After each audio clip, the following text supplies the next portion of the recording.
সালাম যখন বললেন আল্লাহ রাব্বুল ইজ্জত ওয়াল জালাল নির্দেশ দিয়েছেন আমালিকা সম্প্রদায়ের হাত থেকে মসজিদুল আকসাকে দখলমুক্ত করার জন্য, এমন সময় ওই নিমুখ হারামের দল আল্লাহর নবী মুসা আলাইহিস সালামকে বলে ইযহাব আনতা, আপনি যান, ওয়া রাব্বুকা আপনি আর আপনার আল্লাহ যান, ফাকাতিলা আপনি আর আপনার আল্লাহ দুইজন মিলে গিয়ে যুদ্ধ করেন, লড়াই করেন।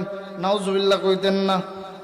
আপনি আর আপনার আল্লাহ আপনার দুজন যান, দুজন গিয়ে আমালিকা সম্প্রদায়ের সাথে লড়াই করেন, জিহাদ করেন। ইন্না হাহুনা কাঈদুন, কাঈদুন শব্দের অর্থ আমরা বসে আছি, যদি বিজয়ী হন মিষ্টি এনে আমরা দিয়েন, আমরা এখানে বসে আছি। আল্লাহ রাব্বুল আমিন বলেন ফামা আমানা লিমূসা ইল্লা যুররিয়া, কিন্তু মুসা আলাইহিস সালামের উম্মতদের ভিতরে কিছু যুবক কিছু শিশু ছিল এমন যারা মুসা আলাইহিস সালামের কথাগুলো হুকুম আহকামগুলো পরিপূর্ণভাবে গ্রহণ করত।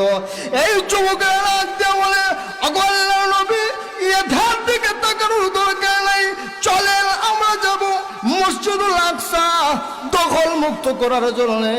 আল্লাহর নবী মুসা আলাইহিস সালাম এই যুবক এবং শিশুদেরকে নিয়ে সাথে ভাই হারুন আলাইহিস সালাম সহ মসজিদুল আকসার উদ্দেশ্যে বের হয়ে গেলেন।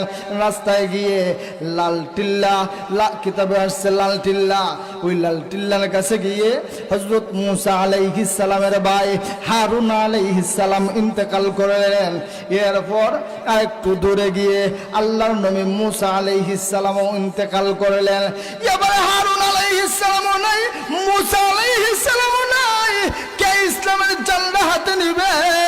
ঠিক ওই সময় ওই যুবকদের ভিতরে একজন যুবক ছিলেন যিনি আল্লাহর নবী মুসা আলাইহিস সালামকে বড় ভালোবাসতেন, যিনি আল্লাহর নবী মুসা আলাইহিস সালামের কথাগুলা সব সময় গুরুত্ব দিয়ে শুনতেন।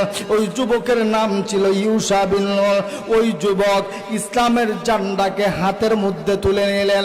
আমার মালিক আল্লাহ ওই যুবকের ইমানি স্পৃহা এত ভালো লাগলো, আমার আল্লাহ ওই যুবক ইউশা বিন নূনের উপর সন্তুষ্ট হইয়া ওই যুবক ইউশা বিন নূনকে নবুয়ত দিয়া নবী বানায়া দিলেন।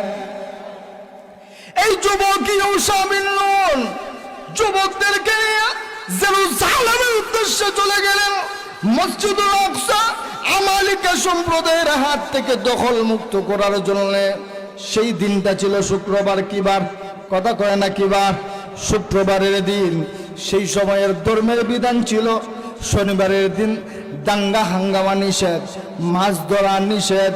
আল্লাহর নবী হযরত ইউশা বিন নূন আলাইহিস সালাম মুসলমানদেরকে নিয়ে আমালিকা সম্প্রদায়ের সঙ্গে যখন লড়াই শুরু করে দিলেন, এক পর্যায়ে হযরত ইউশা বিন নূন লক্ষ্য করে দেখেন আকাশের সূর্য লাল হয়ে গেছে। একটা সময় আকাশের সূর্য ডুবে যাবে, এমন সময় আল্লাহর নবী ওই যুবক ইউশা বিন নূন আলাইহিস সালাম আকাশের সূর্যের দিকে আঙ্গুলটা ইশারা করে বলেন ইয়া আইয়াতুহাস শামস, হে আকাশের সূর্য, ফা ইন্নাকা মামুরাতুন ওয়া আনা মামুর।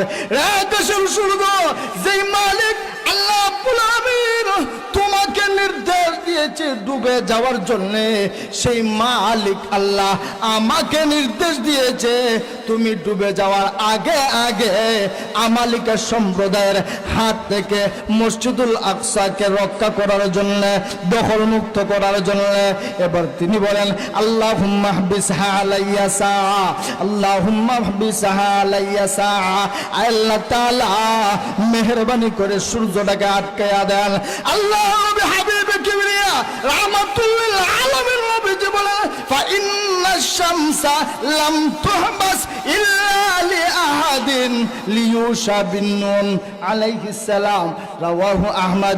আল্লাহর নবী হাবিব কিবরিয়া রাহমাতুল লিল আলামিন নবীজি বলেন, রে মায়ার উম্মতেরা, আমার মালিক আল্লাহ রাব্বুল আলামিন যেই দিন থেকে আকাশের সূর্যকে সৃষ্টি করেছেন, সেই দিন থেকে নিয়া সূর্য কোনোদিন কোনো মানুষের কথা শুনে নাই।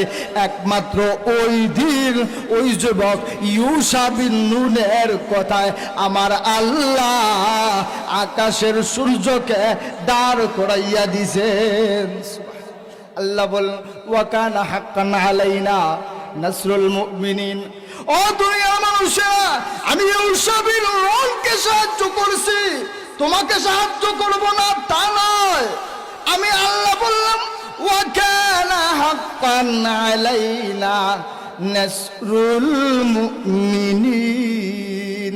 আমি আল্লাহ বললাম তুমি যদি মুমিন হয়ে যাও, তোমাকে সাহায্য করা আমি আল্লাহর জন্য ওয়াজিব হয়ে যায়।